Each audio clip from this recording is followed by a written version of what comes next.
பரவாயில்ல ராசாத்தி. மரகதம்மா இந்த அளவுக்கு மனசு மாறி ஸ்னேகாவையும் ரோஜாவையும் அந்த வீட்டுல இருக்க விட்டதே பெரிய விஷயம்தான். ராசாத்தி, ஸ்னேகாவையும் மரகதம்மா மன்னிச்சிருக்காங்கன்னா நீ வேணா பாரு, ஒரு நாள் உன்னையும் மன்னிச்சு ஏத்துப்பாங்க. அந்த நாளுக்காக தான் நானும் காத்துட்டு இருக்கேன் அண்ணி. கண்டிப்பா நடக்கும் ராசாத்தி.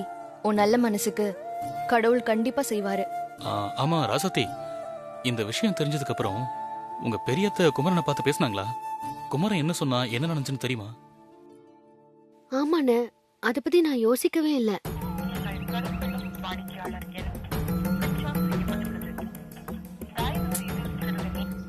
என்னாச்சு மரகதா? போன் ஸ்விட்ச் ஆஃப்னு வருதுங்க. அக்கா, உங்களுக்கு விஷயம் தெரிஞ்சிருச்சுன்னு அவனுக்கு தெரிஞ்சிருக்குமோ?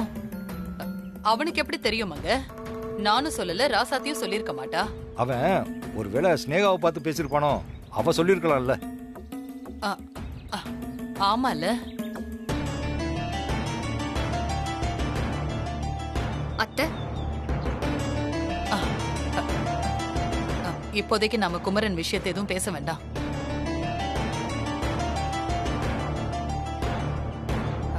வா கண்மணி, குமரன் லைன்ல கிடைச்சானா? இல்லத்த, நானும் பல தடவை ஃபோன் பண்ணி பார்த்துட்டேன். சுவிட்ச் ஆஃப் தான் வருது. எங்க போனாருன்னே தெரியல. நாங்களும் அவனுக்கு ட்ரை பண்ணிட்டு தான் இருக்கோம் கண்மணி. கண்மணி, குமரனோட ஃப்ரெண்ட்ஸுக்கு ஃபோன் பண்ணி கேட்க வேண்டியதானே?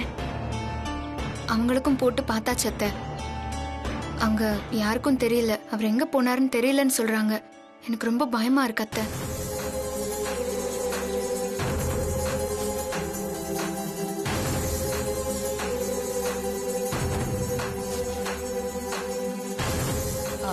இதுல பயப்படுறதுக்கு என்ன இருக்கு கண்மணி?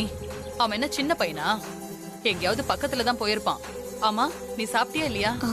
இல்ல அத்தை. சாப்பிடலையா? புள்ளத்தாச்சி பொண்ணு, முதல்ல போய் நீ ஏதாவது சாப்பிடு. பரவாயில்ல அத்தை, அவர் வந்த உடனே அவரோட சேர்ந்து சாப்பிட்டுக்கிறேன். வாமா.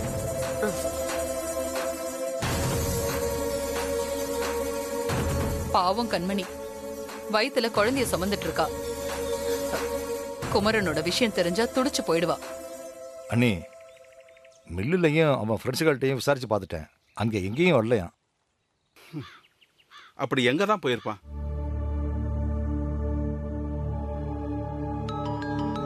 யாரு? ராசாத்தி தான் ஃபோன் பண்றா. ஓஹோ, பேசு. சொல்லு ராசாத்தி. அத்தை, குமரன் மாமா வீட்டுல இருக்காரா? அவன் இன்னும் வீட்டுக்கு வர காணோம். ஃபோன் பண்ணாலும் சுவிட்ச் ஆஃப்னு வருது. அதான் ஒன்னும் புரியாம எல்லாரும் முழிச்சிட்டு உட்கார்ந்துட்டு இருக்கோம். நானும் ஃபோன் பண்ண சுவிட்ச் ஆஃப்னு தான் வருது.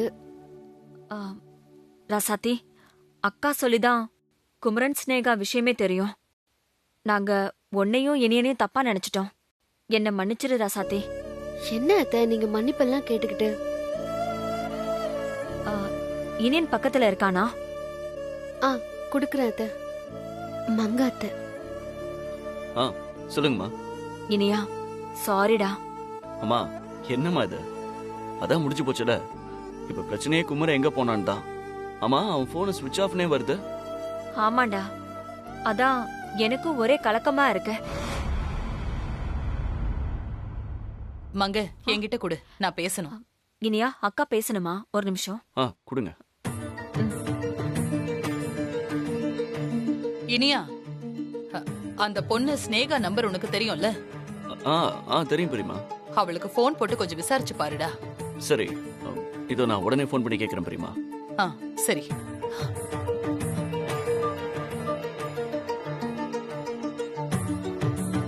என்னாச்சு மாமா? பெரியமா ஸ்னேகாவுக்கு போன் போட்டு குமரனை பத்தி விசாரிக்க சொல்றாங்க. நீ ஸ்னேகாவுக்கு போன் பண்ணு.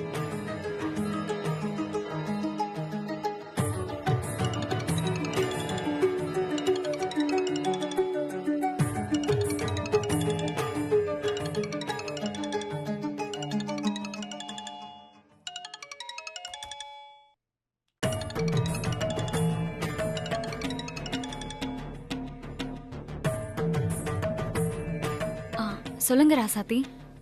குமரன் மாமா போனு ஸ்விட்ச் ஆஃப்னு வருது. அவர் அங்க இருக்காரா? இல்ல, அவர் இங்க இல்ல. நானும் ட்ரை பண்ணி பார்த்தேன். போன் ஸ்விட்ச் ஆஃப்னு வருது. குமர மாமா கடைசி அவங்கள எப்ப பார்க்க வந்தாரு? நேத்து வந்திருந்தாரு. வீட்டுக்கு கிளம்பும் போது கண்மணி அவசரமா கால் பண்ணி பேசணும்னு வர சொன்னாங்க. அவங்கள பார்க்க தான் போனாரு. என்னது, கண்மணி வர சொல்லி அவளை பார்க்க போனாரா? போன் ஸ்பீக்கர்ல போடு. ஆ. அது மட்டும் இல்ல, மாமா போய் 2 மணி நேரம் கழிச்சு கண்மணி வந்து என்ன மிரட்டிட்டு போனாங்க. ஒழுங்கா ஊரை விட்டு ஓடி போயிடு, இல்ல உன்னையும் பொண்ணையும் கொன்னுடுவேன்னு மிரட்டினாங்க.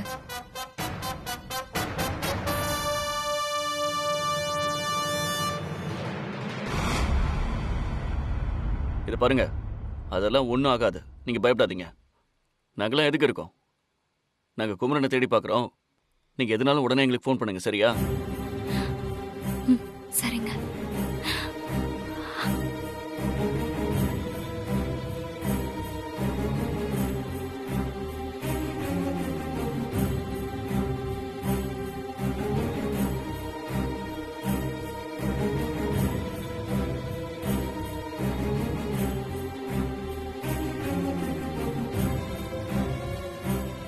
என்ன யோசிக்கிற? ஆ. குமர மாமா காணாம போனதுக்கும் கண்மணிக்கும் ஏதோ சம்பந்தம் இருக்கு மாமா.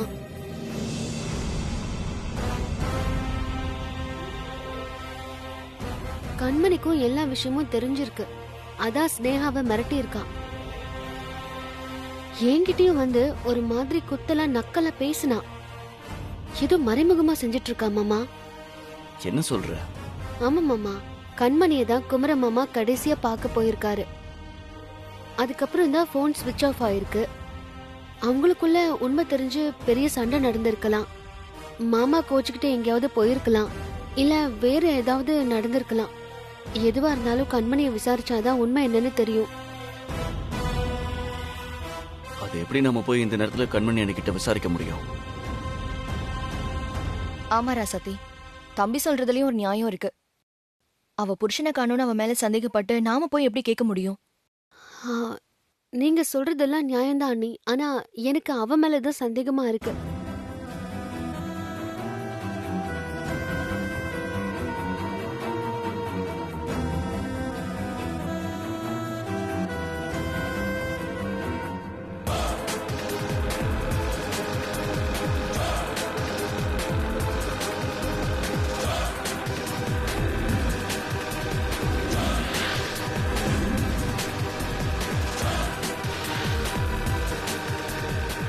ஏய் கண்மணி, வீட்ல எல்லாரும் உன் புருஷனை காணும்னு ஆளுக்கு ஒரு பக்கம் தேடிட்டு இருக்காங்க.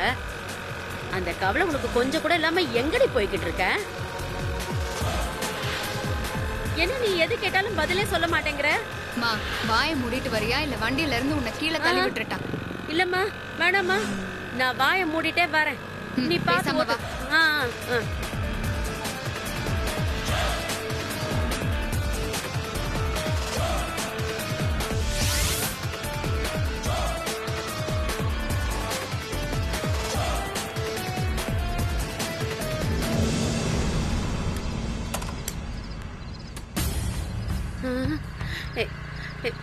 ஏய், என்னடி இது? இந்த இடத்த பார்க்கும்போதே பயமா இருக்கு. இங்க எதுக்குடி வந்த? அப்படியே இந்த பழைய பிளாக் அண்ட் ஒயிட் படத்துல வர கொள்ள கூட்டக்காரங்க இடம் மாதிரியே இருக்கு. முதல்ல உள்ள வாமா, உனக்கு அதிர்ச்சி காத்துட்டு இருக்கு. வர வர உன் நடவடிக்கை எல்லாம் மர்மமாவே இருக்கு கண்மணி. ஒண்ணுமே புரியல. குமரன் தம்பி, பிரியாணி சூடா இருக்கு, வாசனை வேற மூக்க தொலைக்குது. சாப்பிடுங்க. ஏய், மரியாதையா போயிடு. தம்பி, இத நீங்க சாப்பிடலன்னு வச்சுக்கங்களேன், கண்மணி அம்மா என்ன திட்டுவாங்க. சாப்பிடுங்க. ஒழுங்கு மரியாதையா போயிரியா? எனக்கு ஒண்ணுமே புரியல. வந்து பார், உனக்கே தெரியும். வா.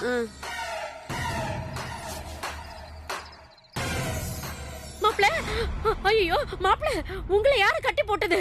உங்களை காணன்னு நாங்க எல்லாரும் பயந்து போயிருக்கோம் தெரியுமா? முதல்ல நான் கட்ட அவுக்காத. ஏன் இப்படி சொல்ற? மாப்பிளைக்கு வலிக்கும்ல. ஐயோ ராமலிங்கம், இதெல்லாம் உன் வேலை தானா? எங்க மாப்பிள்ளை பணத்துக்காக கடத்திட்டு வந்துட்டியா? நீ கொஞ்சம் சும்மா இருக்கியா? இது ராமலிங்கம் செய்யல, நான் தான் செஞ்சேன். என்ன கண்மணி, நீதான் மாப்பிள்ளைய கடத்தினியா? எதுக்கு இப்படி செஞ்ச? எல்லாம் ஒரு காரணமா தான். என் ஆசை கணவர் ஏதாவது சாப்பிட்டாரா இல்ல ஏதாவது முரண்டு புடிச்சாரா? மா, இந்த பிரியாணிய சாப்பிடு சாப்பிடுன்னு ஊட்டி விடாத குறைதான். சாப்பிட மாட்டேன்னு ஒரே வைராக்கியமா இருக்காரு. ஓ அப்படியா? அது கொடுங்க. நானே என் கணவருக்கு ஆசையா ஊட்டி விடுறேன்.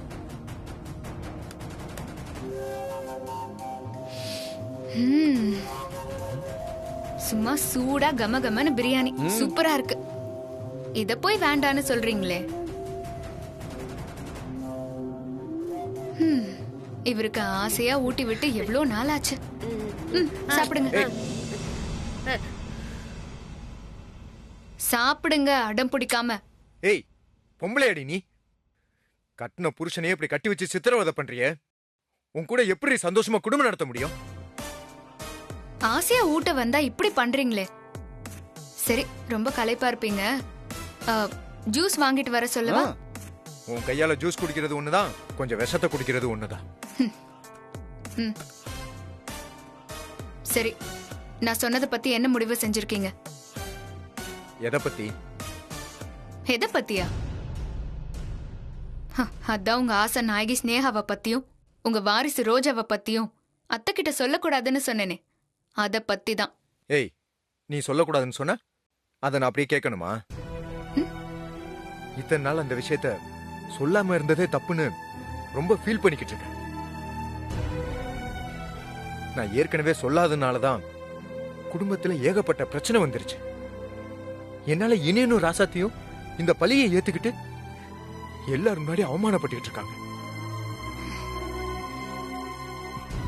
கல்யாண நாள் அதுவுமா எங்க அம்மா கிட்ட திட்டு வாங்கிட்டு தலை குனிஞ்சு நிக்கிறாங்க. அதுல யாரால?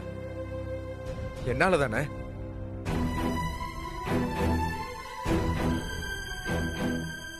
அதனால இனி நீ என்ன சொன்னாலும் நான் கேட்க மாட்டேன். ஸ்னேகா ரோஜாவை பத்தி நான் அம்மா கிட்ட சொல்லதான் போறேன். அப்பதான் என் நெஞ்சில இருக்க பாரமே தீரும்.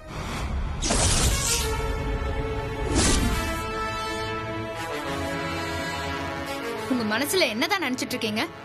நான் சொல்லாதீங்க சொல்லாதீங்கன்னு கிளிப்புள்ளைக்கு சொல்ற மாதிரி சொன்னா சொல்லியே தீர்வேன்னு அடம் பிடிச்சா என்ன அர்த்தம்? என்ன செஞ்ச பாவத்துக்கு பரிகாரம் தேட பாக்குறீங்களா? ஆமா, அப்படிதான் வச்சுக்கோங்க. நீங்க நினைக்கிறதெல்லாம் நான் இருக்கிற வரைக்கும் நடக்காது. இப்படி எல்லாம் ஏதாவது பேசி அந்த ரோஜாவை பெரிய வீட்டு வாரிசு ஆக்கலான்னு பாக்குறீங்களா? ஆமா, ரோஜா பெரிய வீட்டு வாரிசுதான். அவ என் பொண்ணுதான்.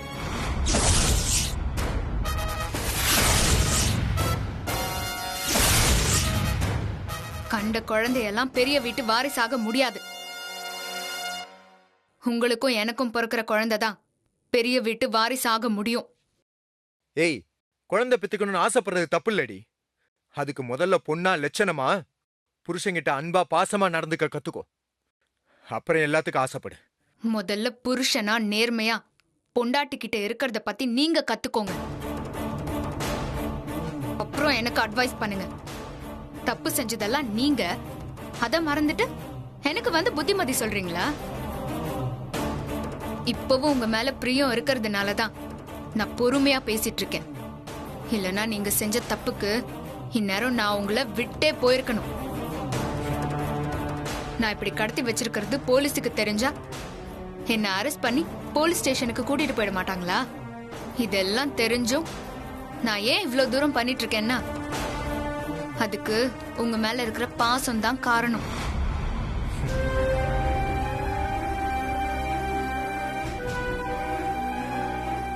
ஏய், நீ செய்யற அந்த அராஜகத்துக்கு பேர் அன்பு பாசமாடி. இதெல்லாம் நான் நம்பணுமா?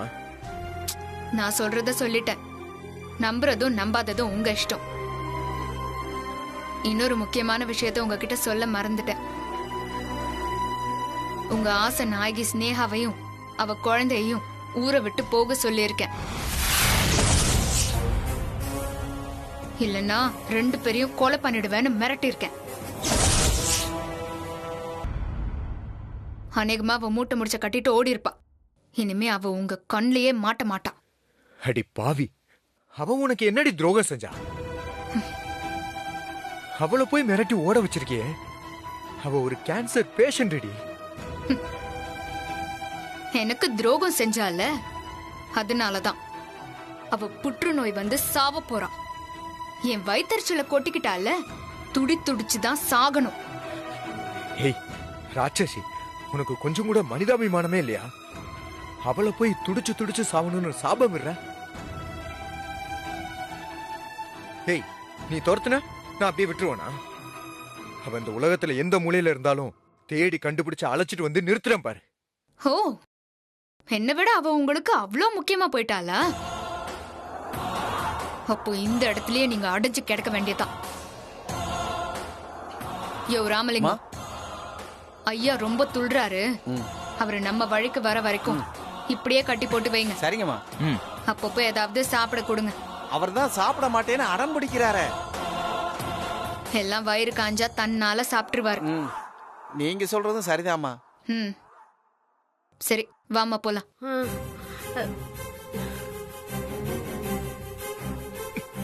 ஐயா சாப்பிடுங்க. ஏய் போடா. ஐயா ஏய் வாடா, நம்ம சாப்பிடலாம்.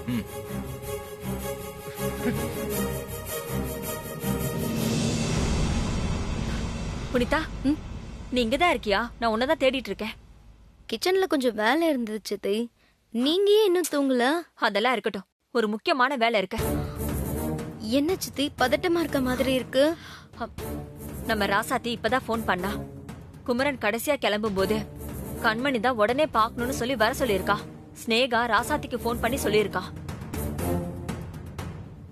அது மட்டும் இல்லாம ராசாத்திக்கு கண்மணி மேல டவுட் இருக்கு. குமரன் கூட சண்டை போட்டு எங்கேயாவது துரத்தி விட்டுருப்பாளோன்னு. ஆனா அவங்க எந்த விஷயமும் தெரியாத மாதிரி தானே நடந்துக்கிட்டாங்க. எல்லாமே நடிப்புதான். இப்ப என்ன சித்தி பண்றது? அதுக்குதான் ராசாத்தி ஒரு ஐடியா சொல்லியிருக்கா. நேரா கண்மணி கிட்ட போய் குமரனுக்கு கடைசியா போன் பண்ணி வர சொன்னது நீதானாமே, அவன் எங்க போயிருக்கான்னு கேட்க சொன்னா. கேட்டா அவங்க சொல்லிடுவாங்களா? கண்மணி அணி சரியான அமுக்குனி. அவ சொல்ல மாட்டான்னு ராசாத்திக்கு தெரியாதா என்ன? நாம அப்படி கேக்கும்போது அவ ரியாக்ஷன் என்னன்னு வாட்ச் பண்ண சொன்னா. ஒரு செகண்ட் தடுமாறினாலும் கூட கண்மணி கிட்ட ஏதோ சம்திங் ராங் இருக்குன்னு சொன்னா. ஆமால, வா இப்பவே போய் என்ன ஏதுன்னு கேக்கலாம்.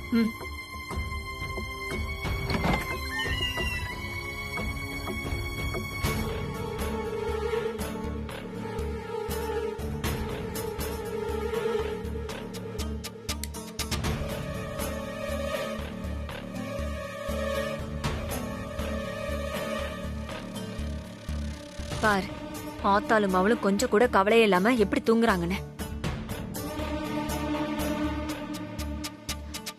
கண்மணி, கண்மணி,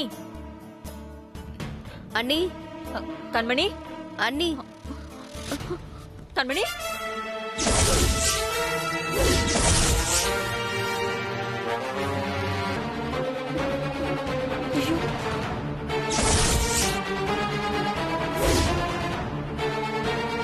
என்ன சித்தி தலகாணி செட் பண்ணி வச்சுட்டு போயிருக்காங்க? ராசாத்தி சொன்ன மாதிரி இவகிட்ட ஏதோ ஒரு தப்பு இருக்கு. வா வீட்டுக்குள்ள எங்கேயாச்சும் இருக்காங்களான்னு பாக்கலாம். சித்தி, வீட்டுக்குள்ள இருக்க போறவங்க எதுக்கு தலகாணி இப்படி செட் பண்ணிட்டு போகணும்? கண்டிப்பா அவங்க வெளியே எங்கேயாவது தான் போயிருக்கணும். ஆமாமா, உடனே ராசாத்திக்கு போன் பண்ணி சொல்லுவோம்.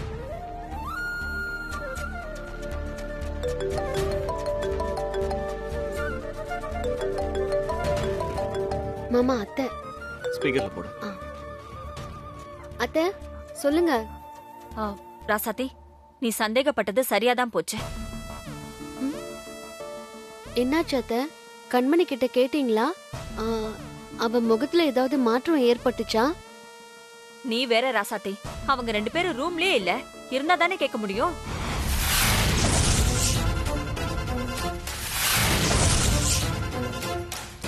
சித்தி என்கிட்ட கொடுங்க. அண்ணி, ஆள் இல்ல, ஆனா யாராவது பார்த்தா நல்லா தூங்கிட்டு இருக்க மாதிரி தலகாணி செட் பண்ணி வச்சுட்டு போயிருக்காங்க அண்ணி. புனிதா, நிஜமாவா சொல்ற? ஆமாண்ண, கண்டிப்பா அவங்க ஏதோ திருட்டுத்தனம் பண்ணிட்டு இருக்காங்க. சரி புனிதா, போனை அத்தை கிட்ட கொடு. இந்தாங்க. சொல்லு ராசாத்தி. அத்தை, நாங்க சந்தேகப்பட்டது சரியா போச்சு. அவ எங்க இந்த நேரத்துல வெளியில போயிருக்கான்னு நானும் மாமாவும் பாத்துக்கிறோம். நீங்க எதுவும் தெரியாத மாதிரி போய் படுங்க. சரி ராசாத்தி. எதுவும் தெரியாத மாதிரி போய் படுக்க சொல்றா. போ. நீ சந்தேகப்பட்டது சரிதான். வா போய் தேடி பார்க்கலாம். ஊருக்குள்ள ஒரு ரவுண்ட் அடிச்சோன்னு வச்சுக்கே, எங்க இருக்காங்கன்னு கண்டுபிடிச்சிடலாம். வா போலாம். சரி.